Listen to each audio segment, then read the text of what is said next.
Today, it's my pleasure to be talking with the current assistant head wrestling coach for the North Carolina Tar Heels. He is a phenomenal wrestler in his own right, as a two-time World Team Trials champion, a three-time U.S. Open champion, a D1 NCAA champion, and Big Ten wrestling champion for the Iowa Hawkeyes. He's a three-time IHSA state champion as well, and easily one of the most captivating characters in the last decade of wrestling in America, and he is none other than Tony T. Ramos. Thanks so much for coming on today, Tony. I appreciate it a lot.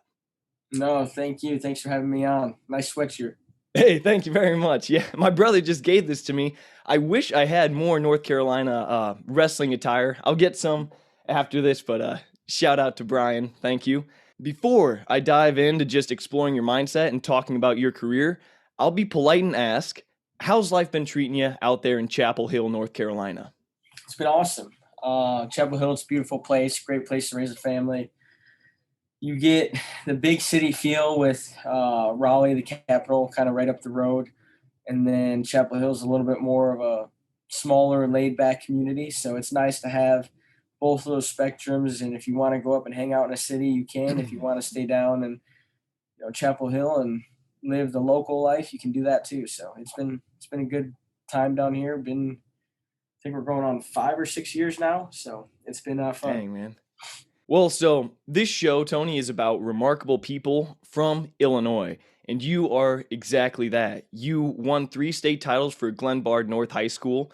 Actually, were those all for Glenbard North, or did you transfer in the middle of there? Nope, all of them were for there, and then it was great wrestling for Coach Hahn. He just retired, I think, last year, and he had one of probably the best coaching careers out of anyone I know that came through Illinois. So it was an honor to wrestle for him. My whole family wrestled for him. Even still to this day, I call him and ask him for advice, even with some of our athletes, just because he wasn't a great wrestler going through, but he was one of the best motivators and coaches and connecting with, the team and doing the right things and making sure we were doing the right things. So he definitely showed me a lot when I was going through with some of the situations that, he handled with me, and he's helped me with some of our guys too. Wow, dang. Well, so I was actually going to ask about another coach of yours, because right around the beginning of your high school career is when Israel Martinez started up Izzy Style Wrestling Academy, which is the top wrestling club in the state of Illinois. And if I understand correctly, you were one of his initial star pupils. So I was wondering if you could talk about first what your high school life looked like in general, and then maybe also the impact that Izzy had on you. We were born and raised in Carroll Stream, Illinois, all the way up to, I think, when I was in second grade. And then my dad he worked a lot in the McHenry area, so we moved out there and we lived out there for a little while. My older brother, Frankie, wrestled at Glenbard for Coach Hahn, and he had always told them that, my brothers are going to wrestle for you. They're coming back. They'll wrestle for you in high school. Don't worry about it. And Hahn, I don't think ever believed him. Didn't think it was going to happen. Like, no way this family is just going to move back just for high school. There were a couple kind of up-and-coming programs, I guess, around the area where I was from in McHenry with Grant and with Richmond Burton at the time with Jordan Blanton. But we just, felt best for us, academic, school-wise, was to get back to Carroll Stream and go to Glenbard North. So we found a way to make that work, went back there, me and my brother both. And right around, it was 7th grade, I think, for me, is when Izzy was – making his transition to go to Iowa from northern Idaho. He got in some trouble, came back home. We were wrestling at Martinez Elite. He came back, started working with his dad a little bit. And, Izzy, I've known him. He's known me since I was in diapers. Our whole family were really close. My brother wrestled with Izzy on a bunch of teams. His dad coached us. His dad coached my brother. Their cousins were really good family friends with. And basically, his cousins are our cousins, aunts, uncles. We all call them the same thing. It's Uncle Jerry, Matt, all of them. So it's like a big family. And when Izzy came back, we navigated each other. Before he even started Izzy Style, I was, doing private lessons with him. I was his first guy, me and my brother, doing a bunch of individual practices, things like that. And wow. Eventually it got to the point where Izzy wanted to start his own club. And that's, we went with him from his dad's club to Izzy's club. There were a little bit of tension there, I think, in the beginning with him and his dad, and starting the new clubs and kids going different ways. But I think it all got worked out in the end. So for me, it's it was a badge. It was a pride thing. It was a badge of honor to kind of go and finish what he had started and didn't get to do. I took that personal, and I think for him, he took it personal, just the experiences and the mistakes he made and why he'd never got to wrestle for a national title or wrestle at Iowa. He kind of shared those with me, and I made sure I didn't do the same things. And then when I got there, it was always in the back of my head, like, there are a lot of people who've invested in me that, I don't want to let them down. I don't want to let myself down. I don't want to let them down. I want to finish, finish out what my mentors put me in here to do. So I think that was a lot of the motivation and driving kind of forces behind my work ethic, the way I lived, the way I did things. Dang, man, everything you just said, there's so much information there. I want to talk about a bunch of different things, but first, what kind of things, like maybe about your personality and your character, did Izzy teach you? Because you had a world level college age individual teaching you, I mean, all about wrestling, presumably all about life. What were some of the biggest things that he taught you that you think served you really well in your life and then in your wrestling career also? Yeah, a couple of the biggest things I can think of right off the bat were just some of the techniques that when you get into college, you got to have in the skills. And I remember a big one was kind of hand fighting when we started going over early on. And I was getting frustrated because I was taking some losses, kind of doing some different things in matches, and I just wasn't having the success I wanted early on right away from the new things he was trying to get me to do or teach me how to do. But it definitely translated, and it made me one of the best probably hand fighters and positional skill wrestlers, in college when I got there. So you look back on those things and you see the long-term plan, the long-term goals. The other things I can tell you that he really instilled in me, and it's been there since I was a young kid, was my competitive nature, but even more so the work ethic and this, what it was going to take to have success. The competition, competing in everything, competing in running, competing in sprints, competing in training, competing in whatever you did, and making it, mean something, taking it personal. I remember there's times where we would, before practice, we'd come out every day and it'd be like, hey, you got mile in under 7 minutes, match 7 minutes, you run your mile in under 7 minutes. And for me, I was shooting for under 6 minutes, under 5 minutes. I wasn't trying to do the bare minimum. And when kids, if kids didn't get that time, you did it again. Like, he held that standard. If you didn't meet the standard, you were doing it over. You were doing it again. Did you have kids breaking under Izzy Martinez? Because these are high school kids that were training under him. Surely only the strong would survive. Oh, there were kids that break all the time. That was the goal. Is he's trying to get you to break every day. He's trying to push you past those limits for you to know that you can go further. And he was great with that. And, some people might not like the way he does things, but he gets the best out of kids. Yes, he does. He motivate you. And it's a lot of fun, the experiences I had when I was going through, the program with them, and still the relationship we have to this day. Man, that's incredible. This is getting me fired up already, just hearing about how he would push you. One question before we move on from talking about Izzy. Did he ever break you? Oh, there are probably plenty of times where he did. But, I think you can go back and ask him, like, who was the toughest kid that's ever came out of your program, and it's going to be a very short list. And I think I'm at the top of that list. I would want to say I'm at the top of that list just because that competitive nature he did drive into us and instill in us. I wanted to be the best at everything. Mm-hmm. So you had a phenomenal high school career. Plenty of D1 programs were surely calling you up, but Iowa is where you decide to go. I even heard a story, don't know if it's true or not, that when you were on your Iowa visit, you and your family and like Tom Brands were going to a football game. And on your way to the stadium, your brother, I think his name's Vince, not Frank. sure. Vince is my middle brother. Frank's my older brother. Okay. Well, one of them said on your way to the football stadium, hey, what the heck are we doing? We came to talk about Tony wrestling here, not to watch a freaking football game. And then you all just did a 180 and went to coach's office. First of all, is that story true? Yeah, the story is very true. What the heck? So I came down for an unofficial visit. They had everyone, kind of all the recruits in that were gathered up there hanging out. And we're walking over. I don't even know what football game it was. And we were walking over. And I think this is kind of when it really became serious for Tom and them too, because they weren't recruiting me that hard. They had Nate Moore there, who was the number one recruit in the country at my weight class. They had Tyler Clark, who was an incoming All-American transferring in from Iowa State. Oh my So word, I it's didn't not know like I that. was in need. I wasn't in need for them. Um, Huh. Illinois was recruiting me really hard. Oklahoma State, there's me and Morrison they were looking at. So there were some big programs. Uh, and when we got to Kinnick Stadium, we're at the gate. My brother just looks at Tom, and you know that's the thing with us. We don't BS. We just want to get to it. We want to get what we're there for. And he looks at him and he says, "Tom, what the heck are we doing? We didn't come here to go to a football game. We came here to figure out like where he's going to school." And Tom's like, "All right, let me drop these guys off. We'll head back to the office." We sat down, we had a meeting, and this is where the story probably, I don't know if you heard this part, but it gets a lot, crazier.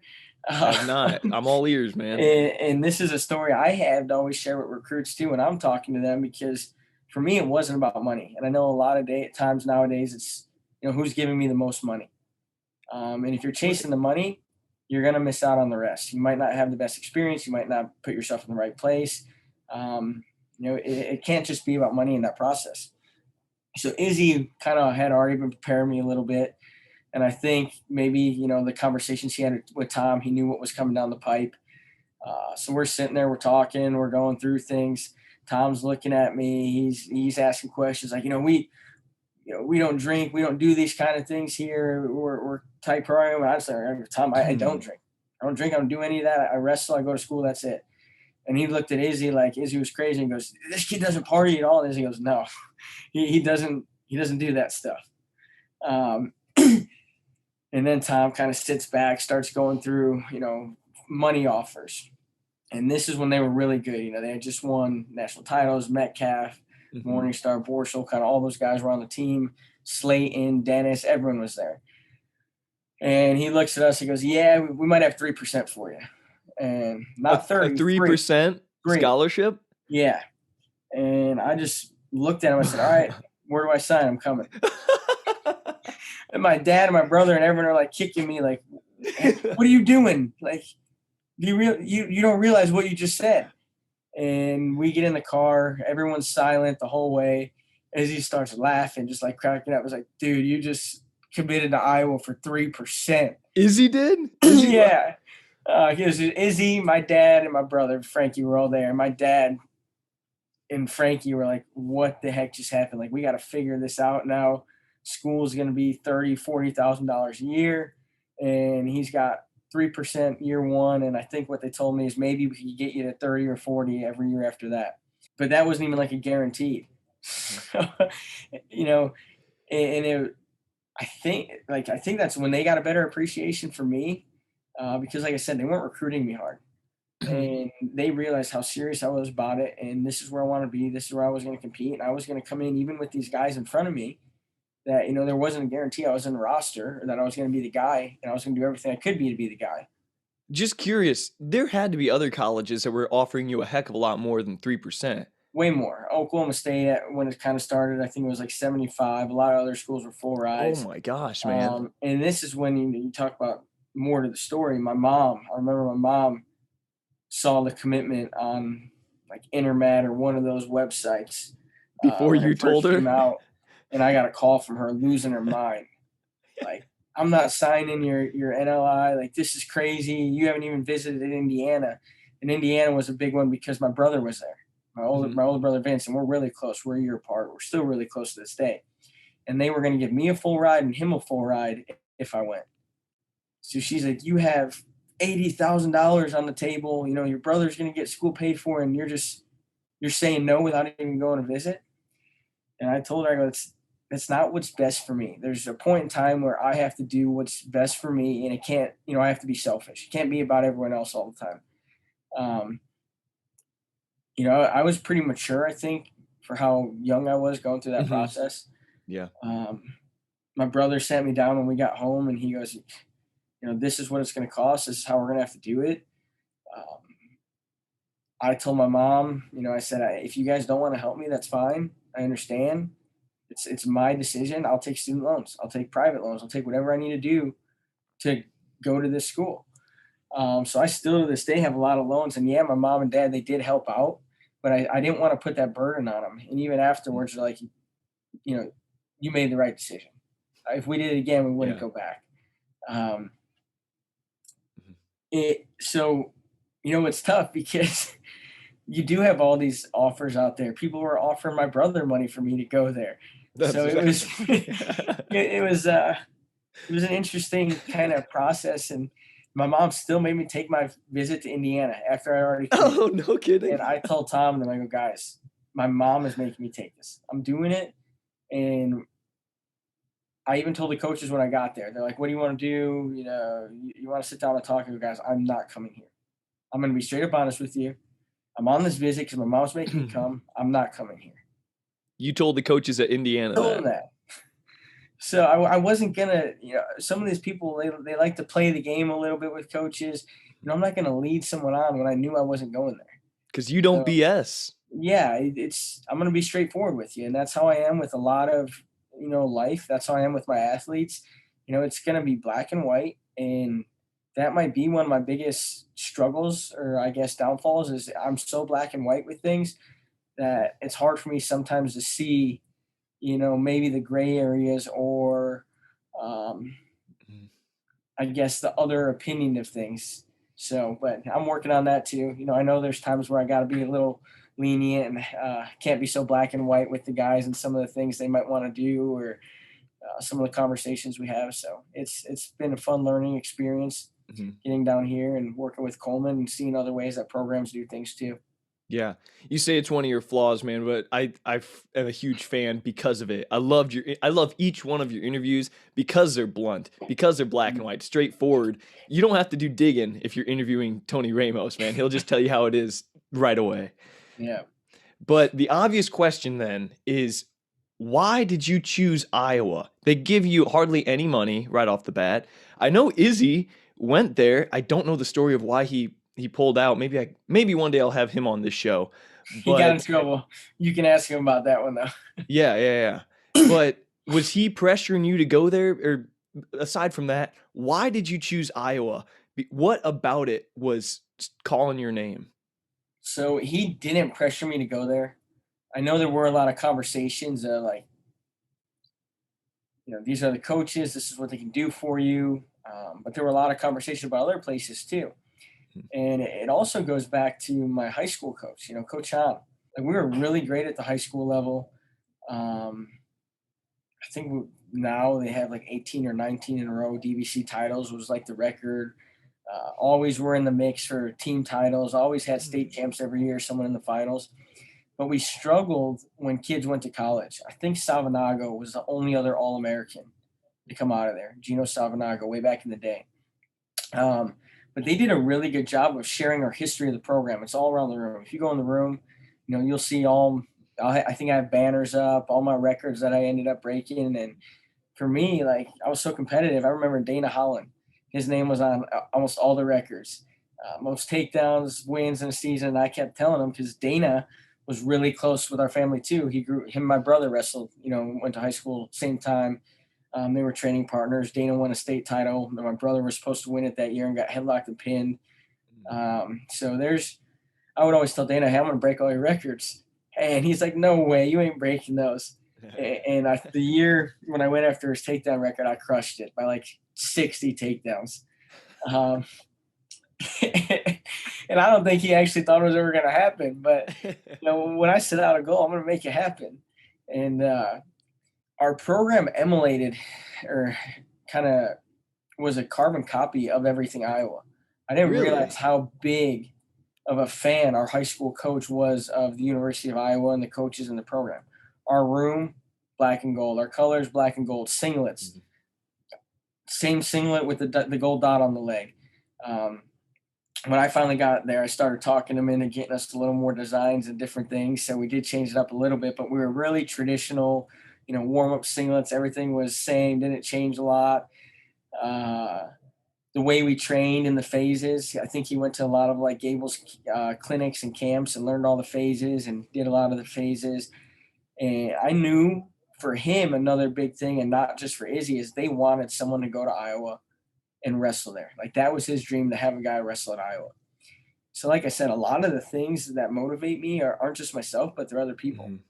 And that through that process, that was I wouldn't say it was in the back of my mind, but I like to give back to the people that have helped me do things. Mm-hmm. And I had that opportunity to go to the University of Iowa, even if it was for no money, walk on, whatever it may be. As long as the opportunity is there, I was going to make it happen. Yeah. And I wanted to make them proud. I wanted to make my family proud. I wanted to honor Izzy and Coach Hahn. So that was a big part of the decision too. And when I did go there, and I said, "Hey, Coach, now you got your guy who went to Iowa. You finally got it. You can say you got a guy in Iowa." Huh. But it didn't end there for me with them. I needed to be the guy who had success, so they could say like, we have a national champ. We've had someone who's done it. We've coached those guys, and I wanted to be that person they could always look back onto. And so now when the kids in our programs that I was a part of come into the room, just like me looking up to Dana Holland and Savanago and these other guys that were there, now they can see my picture on the wall, and I want to be like that guy one day. Mm-hmm. So, I was happy, that it worked out and that I was able to kind of achieve a lot of my goals. Yeah. It sounds like you're interested in achieving, fulfilling more people's dreams than just your own. It sounds like you're kind of a man of the people in a lot of ways. Yeah, and I don't. If you really break it down, and like you said, a lot of the ways I think, it's always going to come back to that. And you can even the way I was just as a wrestler with the fans. I stayed as long as it took, signed every autograph, every picture, whatever it was. It was bigger than just me, and I think that comes from my family, just the way my dad raised me. He was a blue collar, still is to this day, painter, 365, 7 days a week. He works every day, holidays. Didn't matter. He would go into work, and that's how he provided for us. And it was for us. It was never for him. So, that's kind of the mentality I take, and everything I do is it's for the people around me. That as hard as I work now is for my family. As hard as I work with our guys, it's to help them achieve their dreams. I remember the first All-American that I helped coach was Troy Heilman. And I'll never forget the feeling after he beat Keyshawn Hayes in the quarters, and, that was his lifelong dream that he achieved, that I was able to help him be a part of. And it was cooler than winning a national title. That's when I'll always remember. I still have a picture in my office. It's on the wall over there. Troy with his arms up in the air, screaming, and all the emotion and the excitement he's had. So it's always, for me, it comes back to that. And I think, one story I would tell people a lot, and I think this is when it really hit home for me, was my dad used to take us to the Bears games all the time when we were little kids. And I don't know if Brian Urlacher's ever heard this or if I'll ever get to him, but I've told this story a lot, so who knows? But we were able to always get to the back. He knew how to take us to the back where the players came out to get autographs. And we've seen some of the biggest players and how they interact with fans. Peyton Manning will always stick in my head. That dude did whatever he could to make sure he signed everyone's autographs, took time. He fought through a crowd of people to get to me and my brother to sign our helmets that I still have to this day at my parents' house. Wow. And then we go to the other side, and Urlacher, there's not many fans over there, just walks by us like we didn't exist. And I was probably 5 or 6 years old at the time. Like, "Hey, Mr. Urlacher, can you please sign this?" Oh, man. Just walk. We didn't exist. And my dad looked at us, and he told me and my brother both, he goes, "If you ever get to the point in your life where someone wants your autograph or a picture and you don't do it, I'm going to have problems with it." So that stuck with me. Like, if I ever got to that point, I was taking as much time as it took to make sure every single one of those kids, person, family, whatever it is, got that autograph or got that picture. And that's just how I'm wired. I love doing it. That is awesome, man. What a story right there. That is so cool how that stuck with you. And yeah, I've watched you at the US Open and stuff, signing autographs. Mhm. Even at college, you were signing autographs for kids and stuff, and so, yeah, you're honest about that. You sure do make time for your fans, that's for Yeah, sure. and the other thing is it doesn't matter wins or losses. I couldn't let that affect if I was going to take that time. And I remember Edinburgh. I lost a shop in Edinburgh, and we had a bunch of Iowa fans there. And I didn't want to go up afterwards. We got reamed downstairs in the locker room because it was a Mhm. really close duel. We just weren't ready for it. And I knew, I had to go up. I had to still take pictures. I had to still go spend time with the people that came to see us because that's more important to them than the wins, the losses, or anything else. Dude, I'll never forget, I had Shane Sparks on the show, and I saw a segment with him and, I think Tim Johnson, and they talked Yeah, about you had a loss to Logan Stieber. Was that the national finals national loss? finals. Yep. And you know what's funny about that is after they did the segment on it, I never knew who the kid was. I couldn't remember. Um, McCormick, the ref, who he was a ref, NCAA ref, came up to me at ACCs. He goes, "Hey, you know that segment they just did, Big Ten Network?" He goes, "That was my son." Oh, I no had no kidding, idea it man. was his son, who wrestles at Virginia now, who's a 25 pounder who I was coaching against. So it kind of all came first full circle. So yeah, I never knew that. Wow. All right, man. Like I said, man of the people. That's awesome. I want to talk a little bit about your career at Iowa, though. So you come out of high school and you're in the Iowa room. First semesters, what are those like for you? Because you're a young guy, you're a new guy, you're coming in with just studs at your weight class, but you're used to getting broke. You're used to Izzy style training. I'm very curious. What was your first what was your introduction to Iowa like? Yeah, so I can tell you the summer I got there, first day of practice, and I think this was another time when they got some more respect for me. Terry grabbed me right away. He said, "All right, we're gonna wrestle," and he was freaking putting it on me. It's Terry Brands. Had a lot more, respect, I guess, wrestling wise from at the time, and just I wouldn't say respect. I'm sorry, because I still got a lot of respect for him, but like the father figure. There's no way I was beating this guy. He was gonna beat me up. That big Mhm. brother syndrome. Um, and we get done, and Montel Marion walks in, needs someone to work out with, and I was like, all right, I'll go with you. So I go right from Terry to Montel Marion, and I was, I wasn't winning, but I was fighting him in every position. And I remember he ended up pushing me into the weight room, and we got into a little scuffle, and it was because of the fact that this not even in school yet, summer, kid who's in here in summer, training and working out with the team and doing things is fighting me with everything and not just giving up and putting his head down. And it gets frustrating, for a guy who thinks that we should just put our head down for him. Right. And I think that's when, Montel got respect for me, Terry and them got respect for me. Within a month, they came back and said, "Hey, we're going to give you more money." So I didn't end up getting 3%. I ended up getting 40 every year. That's what But, there we go. but, you know, I had to earn that stuff. You had to fight for all of it. And Mhm. I went through summer with a lot of training, but I remember it was October 10th, first day official practice. I had a pretty bad injury where I was out all the way till January. And that's kind of where the struggles of my first year started to take on. I wouldn't say I was depressed, but I was more just bummed. I couldn't practice. I had to watch every practice.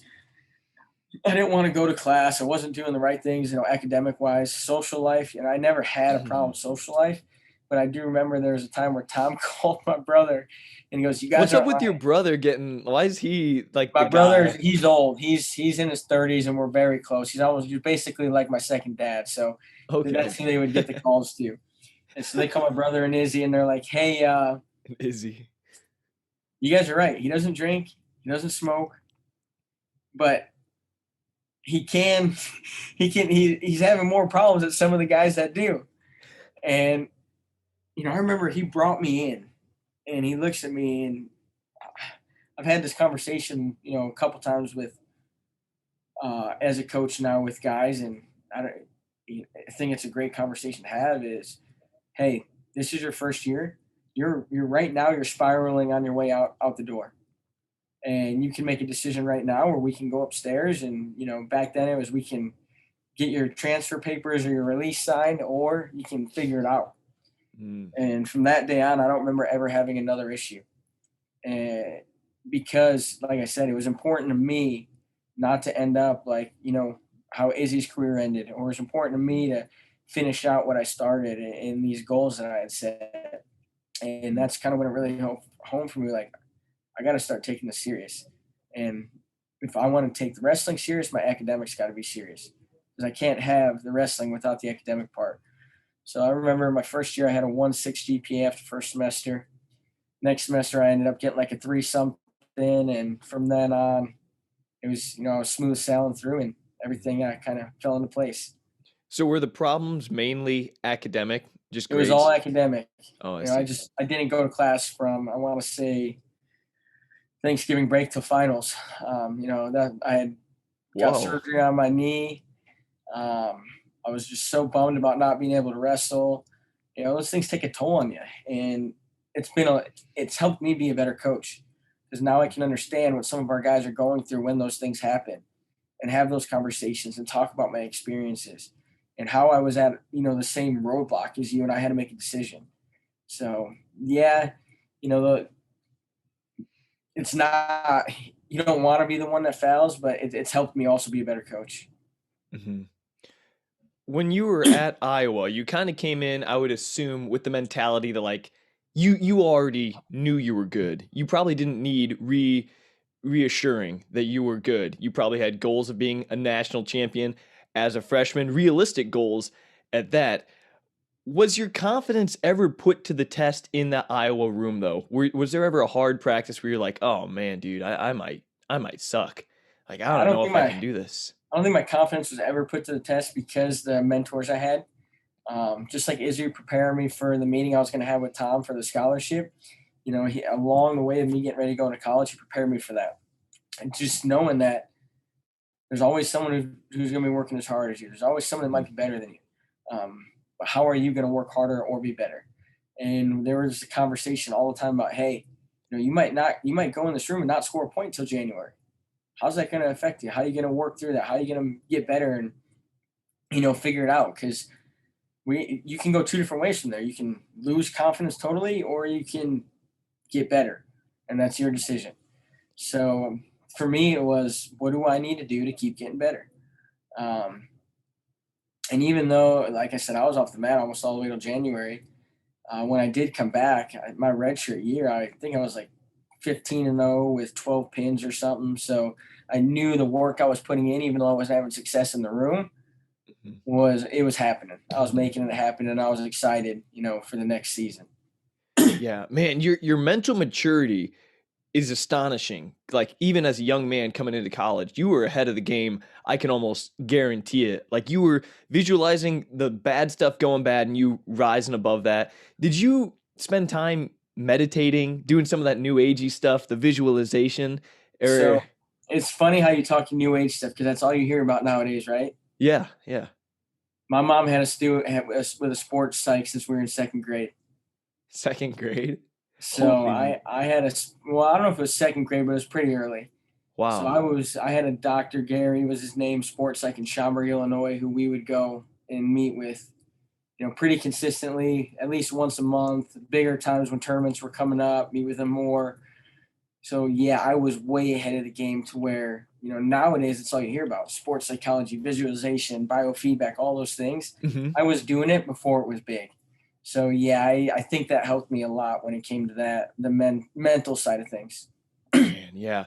And it really paid off because you were coming out as a sophomore with the confidence and the energy of a veteran, like a former national champion. You would come out there from the stare down to the interviews to your celebrations. You would stomp on the mat, take your spot in the center, stare at guys while the crowd's roaring, and it didn't seem to bother you. It was incredible. It was more than captivating. And I want to ask, where did the theatrics, the flexing after Yeah. you win, the stare down, where did the showmanship come from? Growing up, I was always a showman. I wouldn't say I was the center of attention, but I always wanted to, you know, again, this goes back to like my brother, and he was so much older than us. All his friends would be around, and me and Vince would try and show off as much as we could, and try and get their attention and make them think we were cool. Um, but I was also a theater arts major at Iowa. So I did understand a lot of the showmanship. I did understand how you can build off a crowd and how events and things can the way the crowd reacts can change the mood and attitude your competitors. I did understand a lot of that. I also read Mike Tyson's biography, and just that's kind of where the stare down came from. Where I could see in their eyes, and if they looked away, I knew it was done. I knew they were scared of me. And now when you talk about like I did those things, but I wasn't the one who created the names for them. That was the people on the outside marketing it. Fear the Stare, the double rainbows, like all these things. Double rainbows. And I just kept building off of it. All right. Now when I win, that's my thing, the double rainbows. So if you guys want to see the double rainbows, it's going to happen. And so you just got to learn how to play up to those things. What makes people excited? Because remember, it's not always just about you. My job was to go out and put on a show to get people excited about Iowa wrestling. So it helped with the recruiting. So it helped with the money coming into the department, the fan base, and everything. Dude, you're nuts. You're like you're doing marketing for the Iowa Hawkeyes as a competitor yourself. That's really incredible, and it was so fun to watch. So fun to watch. Yeah, I wish name, image, and likeness was around back then, because I don't know if I'd have any student loans. Yeah. I've asked numerous people. I was like, are they going to retroactive that law when it happens? Iowa, send me some money. Come on. Yeah, no kidding. No kidding. Just curious, did you ever watch WWE growing up? All the time. I knew it. All the time. My dad would take us to all the events. I can tell you my favorite one. We went to Backlash way back in the day, and this is a moment probably everyone in the WWF remembers. You remember when Shane McMahon climbed on the top of the Jumbotron and jumped off onto it? It might have been like the Big Show or someone way back. It was one of the pay-per-views. He climbed all the way on top of I do, yeah. That was in Chicago. We were there, and we were sitting like directly across from it. And it was one of the coolest things I'd ever seen. And that's kind of like when you talk about the showmanship. I grew up around it, watching WWE and all these things, and just being in those environments. So yeah, it all plays a role.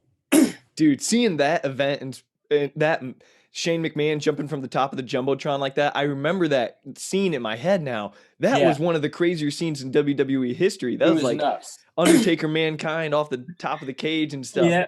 That was one of the greats. You obviously took wrestling seriously. You engaged in the showmanship, maybe for the fans a little bit, but also maybe because it was fun. But you obviously took it all seriously, and I loved it.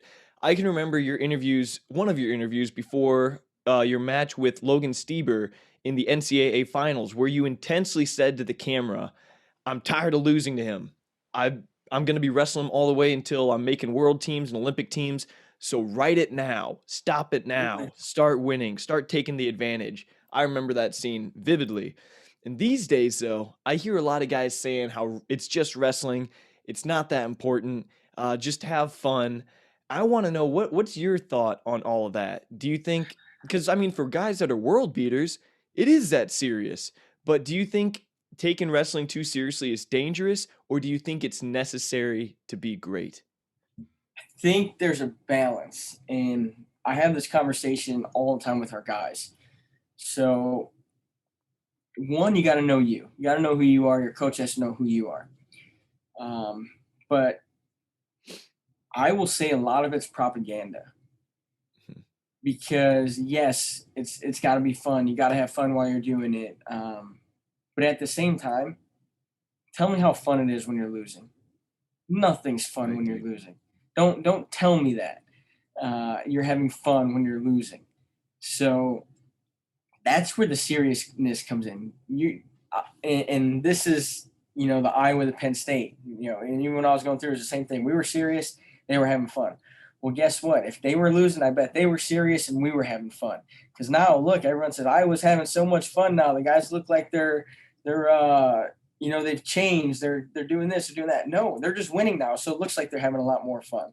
And it's really how the media and everyone paints the pictures, or how people talk about it. Yeah, heck yeah, I'm going to have a lot of fun if I'm winning everything and we're winning national titles, but I can also be very serious about it too.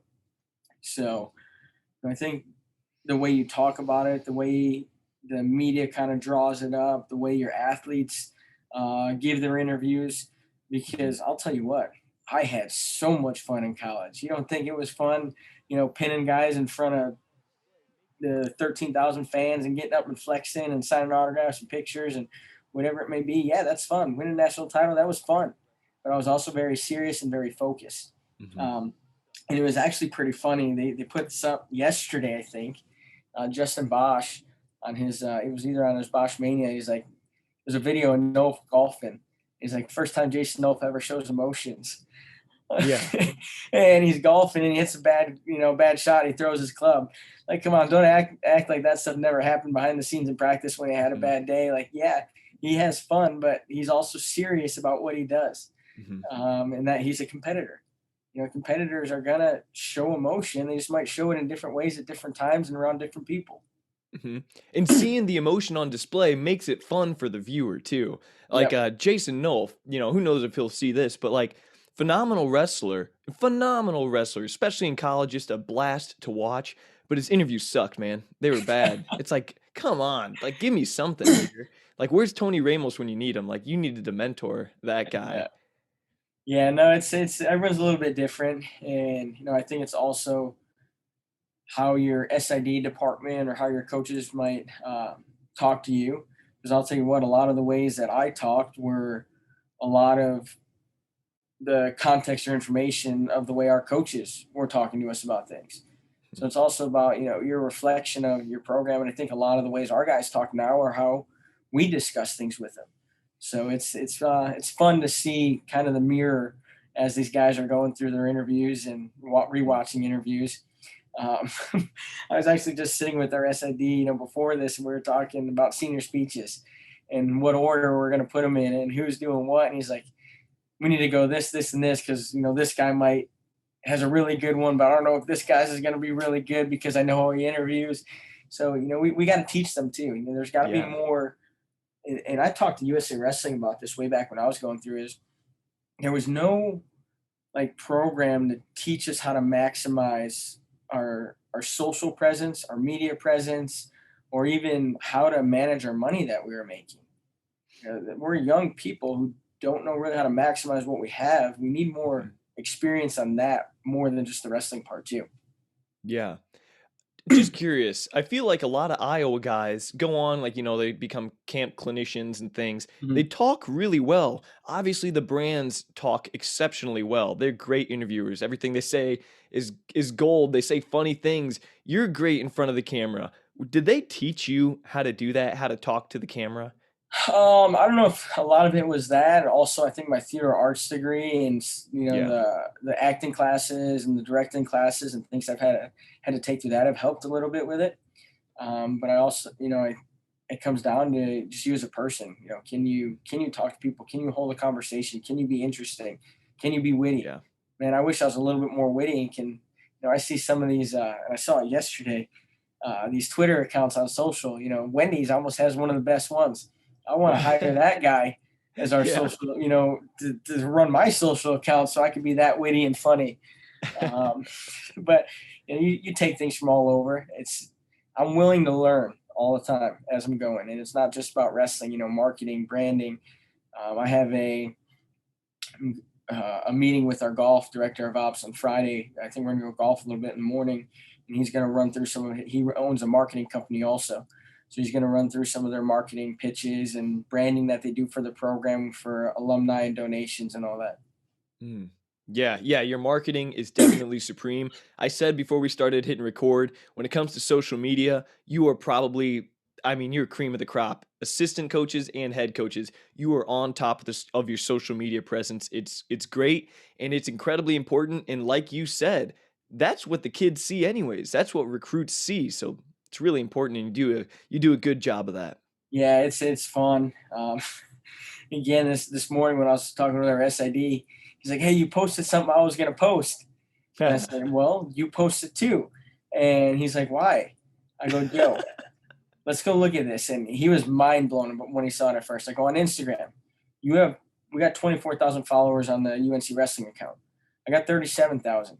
Look how many mutual we have." Because it tells you your mutual followers. And yeah, it's a little off because it doesn't tell you you're private, but we only had 300 mutual followers.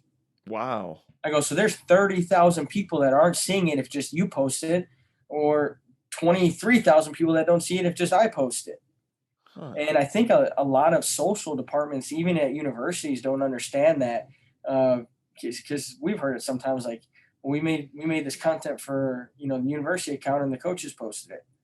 Well, yeah, we need to hit as many eyes as we can, use cross-platforming, use Right. everything. And now you're gaining our followers, we're gaining their followers. It's just really understanding that the whole marketing and brand side of things. Yeah, this is a marketing 101 lesson, right? Yeah. Reach is everything, isn't it? Yeah. Hmm. Yep. Well, really quick, I wanna. By the way, are you drinking Mountain Dew right now? Yeah, I've been trying to get sponsored by Mountain Dew for years. Not never gonna Yeah. happen. Yeah, I remember you winning a match and going to see. US Open. Yeah, I got yeah, the yeah, picture. yeah. Mountain Dew and Reese's.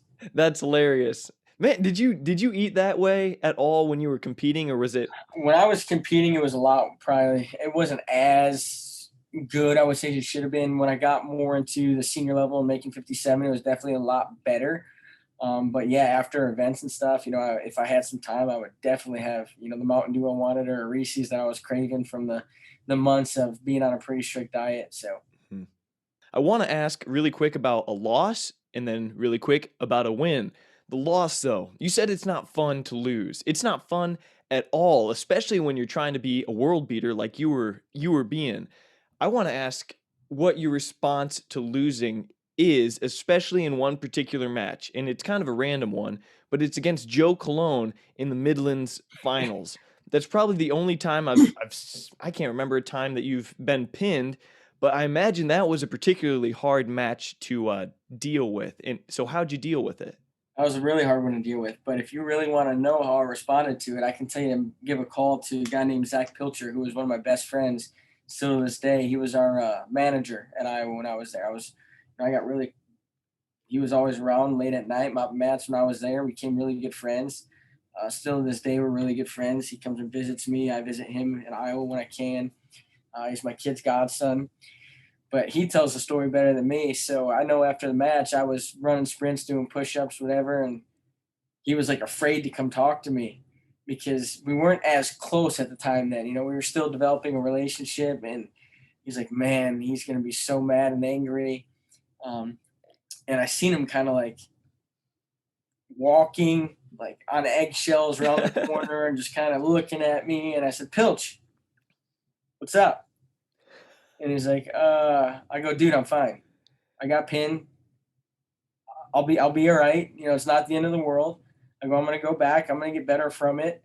I go, I felt in the 30 seconds or 40 seconds, however the match was, there were things that I felt that I know I can beat him. And he's like, oh, all right. I just thought you were gonna be really angry.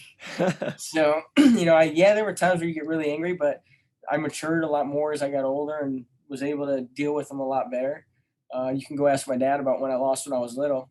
I would be kicking, screaming, and crying and fighting, everyone that I could possibly fight at the time. But it got a lot better. Wow, that's incredible. I didn't expect that at all. I thought you would be freaking out a little bit because you were so competitive, but again, Mhm. I'm not surprised. Your mentality was kind of ahead of its time. You had Yeah, that's impressive. So, now I want to talk about a win like I said. Eventually, you'd go on to win a national title your senior year, and it was perfectly written, and you did it in dramatic fashion with an incredibly creative tilt in overtime, I believe. Mhm. And was that one of your favorite wrestling memories, if not your favorite wrestling memories? And if you could you walk through what that experience was like? It's. I think I actually did I think I wrote a blog on it on my Rockfin page about it because it's a Okay. very hard thing to explain. Yeah. Um, because for me, everyone's like, yeah, you won a national title, you did it in this, your senior year, perfect fashion, went out Mhm. on top. But I will always go back and tell you my best year in college wrestling and my funnest year I had was my junior year. The year I didn't win, the year I took second. Because I didn't put as much pressure on myself, like, through the national tournament and knowing that this was my last run at it. This was the last time, last opportunity. I wrestled a lot tighter. My junior year there, I was pinning everyone. I was scoring a lot of points, it was awesome. That was a great year. And then senior year at the national tournament, I got my bracket right here. I think I won every match in like overtime or 1 point or 2 point matches. Yeah. And even I told our guys this year, I go, if I could go back, I would wrestle that tournament over 100 times. Just because I know I could have dominated it a lot more than it was. I know I could have did a lot better. Yeah, there's going to be close matches, and you got to be able to win the close matches. But it didn't have to be that close every round, every match. And to me, when I won, like I knew I fell back, I threw my arms in the air. It was just a relief. Yeah. It was like, now I don't have to hear, because leading up to the tournament, Iowa, you got the message boards. Everyone reads the message boards. Don't sit here and tell me you don't read the message boards and read about yourself. Everyone does. Mm-hmm. All I would hear is he could go down as one of the greatest ever in Iowa history to never win a title. And like, that's just looming over you the whole time. And you're putting all that you're trying not to, but the pressure's there. You're putting the pressure on yourself. So once that happened, like, it was a huge relief, because these goals I set out to accomplish, the dreams that I had, the people I didn't want to let down, the stories I didn't want to hear told about me afterwards, like, all that was finally able to go away. And then once that went away, all I wanted to do was go celebrate with those people again, that I was not doing it just for myself, but for them. And that's when I took off and ran into the crowd and, jumped with my family, friends. Izzy was there. Like, everyone was there. So that was, for me, it was a celebration, but not just me, but with them. And I think they were more excited than I was. There's pictures, like, I go back and still look at the pictures these days. My brothers, my mom, my dad, everyone just like screaming and yelling and crying. My wife was there, It was so awesome. And my partners, like, because, a lot of the partners that I had in high school, they all went to Indiana with my brother. There were 5 of them that went there. So that's why I was even more crazy that I didn't go there. Is I had 5 teammates there. My best friends, all of them were there. And I made this decision to go out on my own. But they supported me through my whole college career, and they were all there. And it was just awesome to be able to do it with them. And I know my high school coach was there because he goes every year. He just wasn't in that section. But I couldn't, like, I wish someone had a picture or be able to see his reaction after I won that, just how excited and happy he was too. Yeah, it was just incredible to watch. You get your hand raised after they had to review a call, and you just book it over. And I remember I've seen a different angle, and I just see all the camera people just rushing over there because they were on the far end by the tunnel where you're supposed to exit, and they had to come this way to come get some shots of you with your family, and your family's just swarming you. Your brother and everyone starts putting on these hats that say NCAA champ. They had obviously prepared for this. It was just one of the best scenes in college wrestling that I've ever seen. So the hat thing's funny too, because it's like our whole family, the confidence we had, and we always believed that I was going to win. I was going to be the best.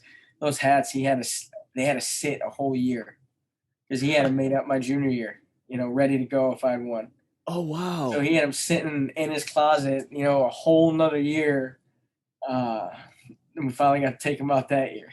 That's awesome. Yeah. Jeez, your brother's support, your whole family, but your brother's support is pretty remarkable. Yeah, it's the support system I had. My mom, my dad, brothers, sisters, my wife was awesome. When I think my last 2 years of college, or last year, it was either last year or last 2 years, she had graduated already. So she decided to stay, and we lived together in Iowa City. She got a job there. And, that really helped with the financial side of things too, because she was taking care of a lot of the food costs, and, she was making pretty good money being an accountant. So that helped with those things too. Yeah. Your wife seems pretty awesome, man. She, I've seen her tweet just supporting you here and there. I'm not too active on Twitter, but she seems like a very supportive woman. She's got, you guys have what, 3 kids now too? 4. She's got 4 running around at home, and picking up recruiting here in June is going to be crazy. And like you said, the support we got to have from our wives is awesome, because I might be gone almost every other day in June, and she's got to take care of the kids. We don't have family here, so it's hard on her a little bit in that way. Yeah. Well, so now I want to move on to the kind of the tail end of your career. After college, you enter the international scene naturally, and you start having some success. You win the Canada Cup, you win the Paris Grand Prix. You even beat Henry Cejudo, the Olympic gold medalist, at that Hawkeyes pay-per-view event. I can't find the video of it anywhere, but I watched it live. Yeah, so that was awesome. And that all kind of led to the Olympic trials, where you went on to face your own teammate, Daniel Dennis, in the Olympic team trials finals. What was the most difficult part about that? And how did you feel going into the finals? Yeah, and it was tough. There's a lot, like you said, drama that went into it afterwards. I won't get into all that, but I can just kind of Sure. get into the mindset of me beforehand is Daniel Dennis, and I don't know if I would say I was ever going to beat him, but for me, it was going to be hard. Just because it was someone, and still to this day, I respected him so much just because what he did for me. Um, a lot of people don't know it, not just in college. So Dennis is an Illinois guy too, and he's a Fox Lake guy. And we Hmm. lived in McHenry. We grew up around them. Jimmy Kennedy, Dan Dennis, all those guys were in that area. And we'd work out with them. And back in the day, he was wrestling my brother, who was older than me, bigger than me. And Dennis just kind of really mentored me, especially when I got into Iowa. He took me under his wing, and it was someone that this guy was like an Izzy to me. He was my mentor. He was Hmm. someone I looked up to. Someone that when I wanted to win the national title, it was to win the national title. Also, that Dennis, missed out on his senior year with that crazy Jason Ness flurry that happened. Poor guy. Um, That was tough. so it was hard for me to detach that respect and almost the big brother that I had going into that match. And I'm not saying I wanted him to lose before, in the trials because I wanted to be there. But I was like, man, I hope this guy loses before we have to wrestle. Hmm. Because I knew it was going to be hard to wrestle. I knew it was going to be extremely hard to wrestle. Especially when you kind of, I wouldn't talk about confidence things, but you go back in the room and there was maybe one match my whole time we wrestled together, and as he was training, where I beat him in a match, uh, in the room and in our kind of college career. So that's in the back of your mind a little bit too, and I let those probably take a lot more space than they should have, but it's hard to kind of detach from that. So I knew it was going to be hard. And I think that's kind of what led to a lot of the drama and everything, and Hmm. the ways I felt about uh, how it kind of played out and went down. And even till this day, I have the greatest respect for Dennis. I love Dennis. He did a lot of great things for me. Um, and I still love Iowa. That's my school. That's where I went. Wow. I bleed black and gold. That's never going to go away. As much as people might want to say it is, or people want to say I hate, the program, or I have sour or bitter taste for it, or whatever it is. I remember telling Tom after they won this year, "Hey, good, congratulations! I want a T-shirt. Send me a T-shirt." So that's not going to go there. But here I also bleed Carolina blue and navy now, Hmm. because this is my team. This is Coleman's team, our program, and we're trying to win. And there's other people in our way, and we're going to do what we got to do to beat those people. Hmm. Do you regret any of what you said specifically in that post trials interview that has tens of thousands of views, probably Yeah. hundreds of thousands of views? No, I won't, and I won't get into it a lot because there's not a lot I regret about it. I think I just said a lot of what some people, many of the people who went through the program have felt, after, before, or going through now. So that's kind of where it's at on that. But Hmm. like I said, I love Iowa. I always will. That's my other home. I got three homes. I got Illinois, Iowa, and now North Carolina. They'll forever be a part of me. Yeah, that's awesome. And you talked about how that the bluntness, the black and whiteness of you know BS can sometimes be a flaw, maybe. And I think Yeah. in that interview, that might be the only example where it's like, oh snap, that's gonna come back and bite you, that character Yeah. trait. But yeah, I respect what you're saying. How did your family react to all of that stuff going on? For months they were going through it with me, so they knew. They I think many of them knew what was going to happen or how big the blow up was going to be after the fact, no matter win or loss. And I think that's where a lot of people got confused is, well, what happened if I won? To be honest, I don't know if I would have been there even if I won, just because the situation of how it played out and all the things that went down. Yeah. It was tough. Yeah, and you read the comments in those videos, everyone agrees with you. It's like, yeah, shoot, I would have left too if I was Tony, and all Yeah. that stuff. But have you made up with the Hawkeye staff? Obviously, you say you still love Iowa. You bleed black and gold. Have you made up with them officially, I guess? That's on them. In my heart, in my mind, it's water on the bridge. It's over. It's done with. But that's on them. I don't know how they feel. I know.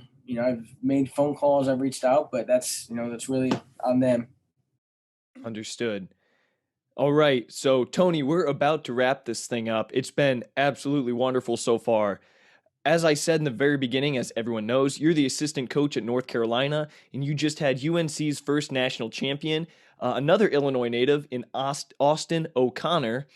My question is, what are you and Coleman Scott doing over there in Chapel Hill that is making this program improve so rapidly? I mean, it's North Carolina's on the map suddenly, and good kids are going there. You're having success. What are you doing? Well, now we can go back to what you talked about earlier. We're having fun. We're winning. No, come on. We're winning. We're having fun. North Carolina sells itself. You got the academics, you got the social life, you got the athletics. UNC, they stands for University of National Champions. Every program here, they win. That's what they do. And wrestling was not winning. And when Coleman came here, we saw, the blueprint was in front of us and around us. And all you got to do is go ask Roy Williams, how do you win? Go ask Mac Brown, how do you win? Anson Dorrance, Jenny Levy, Karen Shelton, who I'm sharing my wall behind me, we share office walls. We're surrounded by the greatest coaches in the U.S. So we can ask them questions. We can bounce ideas off of each other. We can, Mac Brown comes in and just out of nowhere turns the program around in a year. How did you do that? How were you recruiting? What's your pitch? And our department's really close and really open on a lot of that. So it's when you're surrounded by success, it's going to translate very quickly. And you're starting to find out a lot of these kids nowadays, they just don't want to be successful on the mat. They want a meaningful degree. They want to be able to have job opportunities and the network and the connections we have when they're done to be able to go and, whether it's make a lot of money or be successful in whatever they're doing. And we can provide that. We had a finalist in wrestling, women's soccer, men's and women's lacrosse, I think tennis, for basically the Hodge Trophy of that sport, and all of them. That's like 5 or 6 student athletes that were up for Player of the Year or Wrestler of the Year or Athlete of the Year or whatever it is in their respective sports. So our athletes are surrounded by greatness too. You're surrounded by people that want to win at the highest levels, win Olympic titles, win world titles. So, it's a fun place to be around when it comes to that environment. And you can't beat the weather. Yeah. O'Connor was our first national champ from Illinois. We're going to keep coming into the state and stealing all of them. Yeah. All the national champs. They're going to be coming from Illinois and North Carolina. Yeah, man. You know what? Keep doing it in Illinois because apparently Illinois can't keep their guys here. I mean, 2 of them are over in North Carolina now as a coach and as a national champ. So, geez Louise. Yeah, keep doing what you're doing, man. Tony Ramos, it has been a pleasure. I've always thought you were the man. I think you're the man even more so now after this conversation. Thank you very much for coming on. Thank you. Absolutely. All right, dude, that's a wrap. That was great, Tony. Thank you so much for listening to this episode of The Paul Garcia Show. If you enjoy the show, please subscribe on YouTube or like us on Facebook. If you would like to contribute to the production of this show financially, you can do so by becoming a patron on patreon.com/Paul Garcia or by donating on Venmo to The Paul Garcia Show. Until next Sunday, I'm Paul Garcia. Thanks for listening to The Paul Garcia Show. God bless and have a great week.